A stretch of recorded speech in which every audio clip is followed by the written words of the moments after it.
I never thought I'd see an Iderian in person. Consider yourself lucky. You might be one of the few people to see one and live.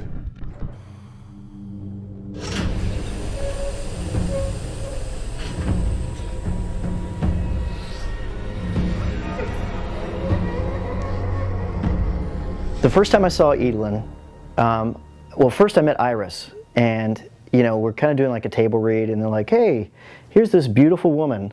She is the deadly creature that's on the starship." You're like, okay, all right, here we go. They told me that there would be a prosthetic face that they would put on. I wasn't really sure, to tell you the truth. I mean, they explained it a little bit, but they just kind of had their ideas. One of my good friends who's a very talented artist named Jenny Hoffer, she just did some quick sketches of some facial looks of what her head was going to look like, and there was one of them that really caught my attention. I really liked it, so I took that and I took some pictures of Iris, and then I brought them into Photoshop and I started painting over her head, and I just started saying, okay, what would look good on her body type and what would look cool. And then she comes out of makeup and you're like, whoa! You know, you expect like kind of shoddy makeup job and this and that, and all of a sudden it's like I'm looking on it on the monitor and I'm like, this, you know, looks as good as anything that I've seen. I had no idea that's what she was going to look like. I thought it was going to be kind of some makeup and, you know, something kind of, because it was a small film. I didn't think, you know, we really had the resources to do something really intense and really elaborate. It's 5.5 hours each day when we did the makeup. So every morning, 8 o'clock, I would show up and know that I'm going right to the makeup room. They wanted her to look pretty incredible, and she did. It was a week-long shoot, and before the shoot, we had, I believe, 3 days prep. And so we just went into that studio over a weekend. Everybody was there from morning to night, and so we were stringing up lights. We made who knows how many trips to the hardware store to get different, you know, different sets of lights, fluorescents, anything to make it work. We were painting everything. I actually was building lights all over the place, and so that was really, we had the set. It was just making it look as good as possible and really lighting it as we were going along. Don't take that. Eat it. Too bad. Go find another one. Directors. These guys, you know, they're very crafty, so they built a lot of the set as well. Like, you know, not only do they have the eye for all this stuff, but they're just crafty people. And so they built the tunnel, and from the outside, it just looks like a square wooden box. And I saw it laying on the ground, and like, hey, yeah, this is where you're doing all your scenes. And I'm like, that's you built a coffin. I'm working in a coffin. And then once you kind of get in there, you're like, no, I'm on a ship. This is great. This is great. Oh, come on. Can't wait to get off this piece of junk.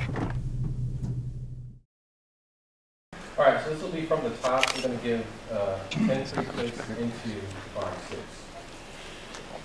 Jermaine is without a doubt a genius at what he does. He's so passionate, a musician. You know, we always joke that we just want the biggest nerds to work with, because some of the people who are just into what they do, and everything about what they do is what they love. And Jermaine is one of the biggest music nerds I've ever met. Jason and Matt came over to my studio and kind of showed me a couple of scenes from the movie and talked about how they didn't really want it to be the typical film score. We said we don't want a piano score because every independent film does piano because it's cheap and easy to do. They gave me a couple of scenes and that were specific that they wanted me to write music to and see if I was a good fit for it. We just, you know, he just brought this amazing score to us. He's got such an amazing musical mind that, you know, he can take a dish and make it sound awesome. I actually broke a couple of my wife's dishes while recording some demos. Going to Capitol Records was so far beyond anything I'd imagined we'd be doing. And you know, we called them up, said that we needed the space, and they were happy to accommodate. You know, they like to help out independent, you know, filmmakers and different things, and so they worked with us budget-wise and had some friends contract the music. You know, they brought in, you know, some of the greatest players in town that play on all the big film scores that you hear. He was able to gather them all up and play on our little film, and it was the most amazing thing. You know, Jermaine had it so organized. He laid out all the music, had everything set up. People are looking at it for the first time. Boom, just nail it. It's quite a sight to see some people that are so good at what they do, and it's for your film. Ready? Yeah. There we go.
Big social.